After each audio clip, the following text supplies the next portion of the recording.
আসসালামু আলাইকুম। আশা করি সবাই অনেক অনেক ভালো আছেন।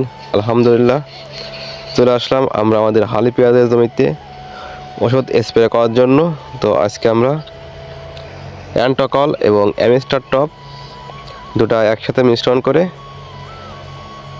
হালি পেঁয়াজের ক্ষেতে স্প্রে করতেছি এবং স্প্রে করতেছে হচ্ছে আমার ছোট ভাই। আমি একটু শারীরিকভাবে অসুস্থ আছি কিছুদিন, যার কারণে ওষুধ প্রয়োগ করতে পারতেছি না।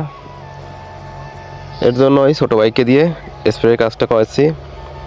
তবে মাশাআল্লাহ পেঁয়াজের গাছগুলো অনেক ভালো হয়েছে এবং ভালোই মোটা হয়ে গেছে। তবে এই পেঁয়াজের বয়স হচ্ছে 40 থেকে 45 দিন হবে। তবে আমরা সঠিক মাত্রায় ওষুধ প্রয়োগ করেছি, যার কারণে গাছগুলো অনেক মোটা এবং সুন্দর আছে।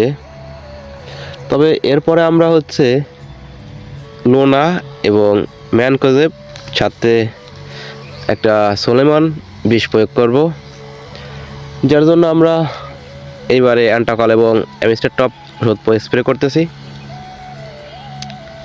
তবে পেঁয়াজের ক্ষেত্রে তেমন একটা রোগ নাই। আমরা 2-3 দিন আগে ফ্লোরার দিয়ে গেছিলাম ভিটামিন, যার কারণে গাছগুলো আরও বেশি মোটা হয়েছে।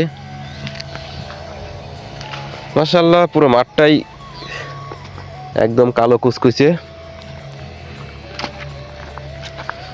এবং এবার পেঁয়াজের ফসলটা মাশাআল্লাহ দারুণ হয়েছে। তো আমরা হচ্ছে আজকে